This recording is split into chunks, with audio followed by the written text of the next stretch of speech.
அன்பான விருச்சக லக்னக்காரர்களே, அதாவது எல்லார் இடத்திலையுமே நீங்காத அன்பை பெறக்கூடியவர்கள் விருச்சக லக்னக்காரர்கள். உங்க உடை, உங்கள் நடை, உங்கள் பாவனை மற்றவர்களை ஈர்க்கும். உங்களுடைய செயல் திறன் மற்றவர்களை ஈர்க்கும்.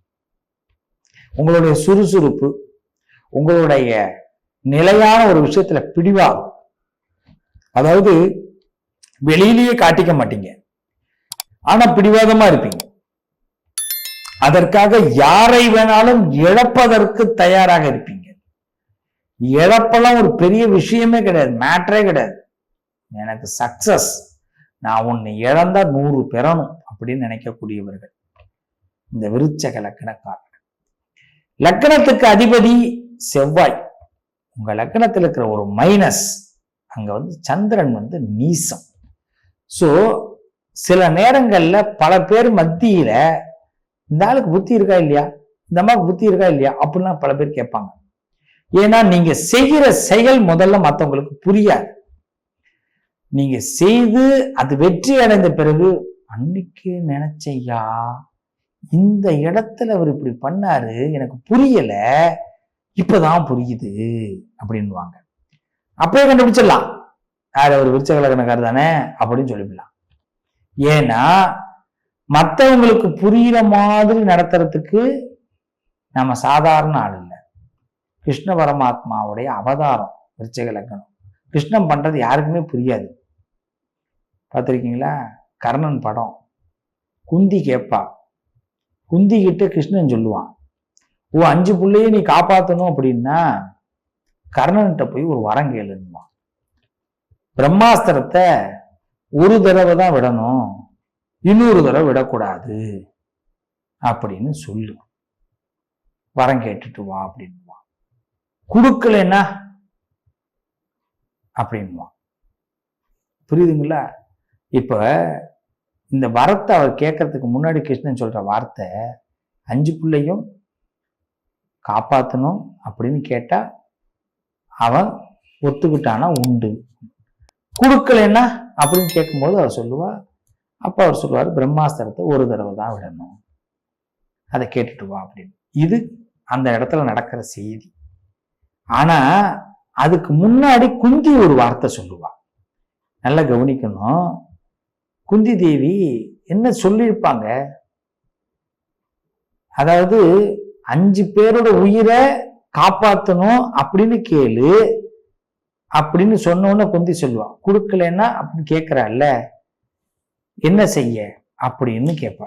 நீயே சொல்லு, உனக்கு தானே எல்லாம் தெரியும்னுவா குந்தி. இதுதான் வார்த்தை, நீயே சொல்லு, உனக்கு தான் எல்லாம் தெரியுமே அப்படின்வா. அப்ப இந்த விருச்சக லக்னக்காரர்கள் எல்லாம் தெரிந்தவர்கள்.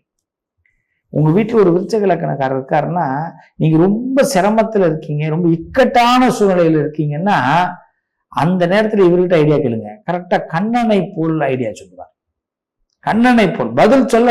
கண்ணனுடைய வரலாற்றிலே என்னன்னா, கிருஷ்ணன் அவதாரங்கள் எடுத்து பாத்தீங்கன்னா இன்னொருத்தன் பதில் சொல்லவே முடியாது. தவறு யாரு பக்கம்னு இன்னொருத்தவங்களால ஜட்ஜ்மெண்ட் பண்ண முடியாது. இதுதான் கிருஷ்ணனுடைய தீர்ப்பா இருக்கும். அது தூது போனதாக இருக்கட்டும், கர்ணனுடைய வதமாக இருக்கட்டும், எந்த இடத்துலயுமே பாத்தீங்கன்னா கண்ணன் தப்பு பண்ணான்னு யாராலுமே சொல்ல முடியாது. இன்னும் அப்படியே கரெக்டா நடக்கும் எல்லாமே. இதுதான் இந்த விருச்சக லக்னக்காரர்களுக்கு பொருந்தும். இப்படிப்பட்ட இந்த விருச்சக லக்னக்காரர்கள் ரொம்ப அழகான உள்ளம் கொண்டவர்கள், நேர்மையான எண்ணம் கொண்டவர்கள், பிடிவாத குணம் கொண்டவர்கள். அது கொஞ்சம் வருத்தம் தான். அதனாலதான் சில பேருக்கிட்ட விருச்சக லக்னக்காரர்களை பிடிக்காது, ரொம்ப பிடிவாதம் இருக்கும். அதே மாதிரி தன்னுடைய அம்மா கிட்ட ரொம்ப பாசம் உள்ளவர்கள். ஆனா அம்மாக்கள் இவங்களை ரொம்ப நம்புறாங்களான்னு சொல்ல முடியாது. ஆனா தாய் தந்தை மீது ரொம்ப பாசம். அந்த பாசத்தை வெளிப்படுத்த தெரியாது. அவங்க கஷ்டப்படக்கூடாதுன்னு நினைப்பாங்க. சில சிரமங்கள், சில நேரங்கள்ல சில முடிவுகள் இவங்க எடுப்பாங்க. அது தாய் தந்தைக்கு விரோதமா இந்த பிள்ளை இருக்குதுன்னு மற்றவங்க நினைச்சுப்பாங்க. அது அவங்க நினைச்சுக்கிட்டோம். ஆனா விருச்சிக லக்னக்காரவங்களுக்கு தெரியும், என் அம்மா அப்பா மேல நான் எவ்வளவு பாசமா இருக்கேன்னு எனக்கு தெரியும் யா அப்படின்னு சொல்லக்கூடியவர்கள். அதே மாதிரி மனைவி மீது அன்பு அதிகம் கொண்டவர்கள். மனைவி ஒரு போடு போட்டாங்கன்னா அதை தாண்ட மாட்டாங்க. ஆனா அந்த கணவனை புரிந்து கொள்ள மாட்டார்கள் மனைவி. அதே மனைவி விருச்சக லக்னமாக இருந்தா கணவன் இவரை புரிந்து கொள்ள மாட்டாங்க. நல்லா கவனிக்கணும். இந்த புரிந்து கொள்வதில் இவங்க என்னமோ ஒரு கெடுபடியான ஆசாமின்னு மற்றவங்க நினைச்சுப்பாங்க. உண்மையிலேயே விருச்சிக லக்னக்காரர்கள் ரொம்ப அன்பானவர்கள், ரொம்ப அழகான ஒரு விஷயத்தை எடுத்து சொல்லக்கூடியவர்கள். அவங்களுடைய செயல்பாடுகள் ரொம்ப பிடிக்கும். ஆனா ரொம்ப ஆழமா சிந்திக்கணும். விளையாட்டுத்தனம், குறும்புத்தனம் நிறைய இருக்கும். அதுல நமக்கு புரியாது. அதே மாதிரி இந்த விருச்சிக லக்னக்காரர்களுக்கு சளி சம்பந்தப்பட்ட ப்ராப்ளங்கள், இஎன்டி ப்ராப்ளங்கள் வர வாய்ப்புண்டு. காது மூக்கு தொண்டைன்னு சொல்லுவாங்க, அதுல கொஞ்சம் கவனமா இருக்கணும். த்ரோட் இன்ஃபெக்ஷன் வராம பார்த்துக்குங்க.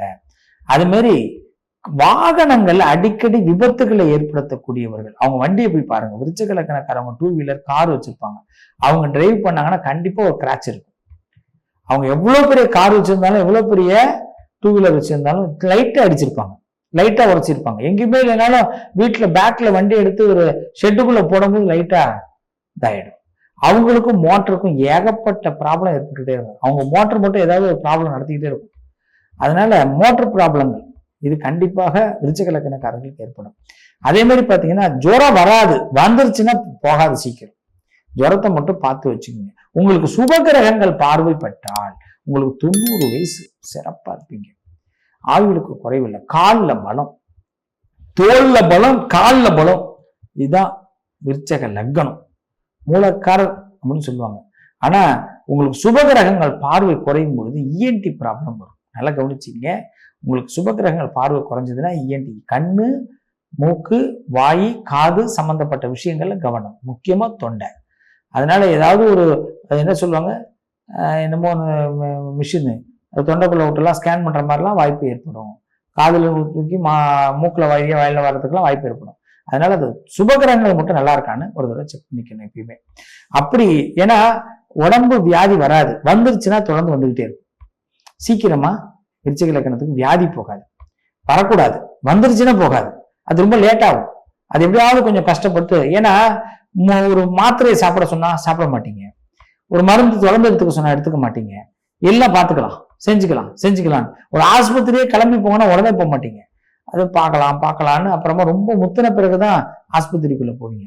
அதனால முன்கூட்டியே நீங்கள் வியாதியை தெரிஞ்சுக்கிட்டீங்கன்னா முன்கூட்டியே அதுக்கு சீரகமா ஒரு சாதகமான தீர்ப்பு வச்சுக்கிங்க. சீரா இருக்கும் போதே அதை ரொம்ப அதிகமா கொண்டு போகாதீங்க. இப்போ அந்த பாவ கிரகங்கள் பார்வைப்படாம பார்த்துக்கணும் விருச்சிக லக்னக்காரர்கள். அப்படி பாவ கிரகங்கள் பார்வைப்பட்டா நிறைய தன்னந்தனியா நிறைய இடத்துல பேச வேண்டிய கட்டாயங்கள், அது ரொம்ப தனிமையை அநேகமா உணரக்கூடிய நேரங்கள். இது நம்ம செஞ்ச ஒரு செயலை திருப்பி நமக்கு தப்பா தோணுமோ அப்படிங்கிற எண்ணங்கள் ஏற்படும். அது மாதிரி நம்ம வாழ்க்கையில் நடந்த ஒரு தவறு இன்னொரு தடவை யாருக்கும் நடக்கக்கூடாதுன்னு ரொம்ப அழகாக எண்ணக்கூடியவர்கள், ரொம்ப நல்ல மனசு படைத்தவர்கள் இந்த விருச்சிக லக்னக்காரர்கள். நிறைய பேருடைய அன்பை பெற்றவர்கள். அப்படிப்பட்ட விருச்சிக லக்னக்காரர்களுக்கு முருகபெருமானை அதிகமாக வழிபாடு செய்யுங்க. முருகனுடைய வழிபாடு உங்க வாழ்க்கையில நிறைய மாற்றத்தை கொடுக்கும், நிறைய முன்னேற்றத்தை கொடுக்கும். சுப்பிரமணிய சுவாமி முடிஞ்ச திருச்செந்தூர் கண்டிப்பா போயிட்டு வாங்க. கண்டிப்பா ஒரு பெரிய நல்ல பலனை இந்த விருச்சிக லக்னக்காரர்களுக்கு கண்டிப்பாக பார்க்க முடியும். வாழ்த்துக்கள் விருச்சிக லக்னக்காரர்களே. நிச்சயம் முருகனால் முத்தான நல்ல செய்திகள் எப்பொழுதும் உங்களுக்கு சேரும். என்னைக்கு உங்க வியூ தப்பாகாது. நீங்க 360 டிகிரியில எல்லாத்தையும் பார்க்கக்கூடியவர்கள், சும்மா ஒரே போக்குல போகக்கூடியவர்கள் கிடையாது. ஒருத்தவங்களை பத்தி ஜட்ஜ்மெண்ட் பண்ணா கூட ரொம்ப அழகாக ஜட்ஜ்மெண்ட் பண்ணுவீங்க. இறைவன் உங்க பக்கம் இருக்கார், இசை உங்க பக்கம் இருக்கும், ஞானம் உங்க பக்கம் இருக்கும். வாழ்த்துக்கள், நல்லதே நடக்கும். நானும் உங்கள் பக்கம் இருப்பேன்.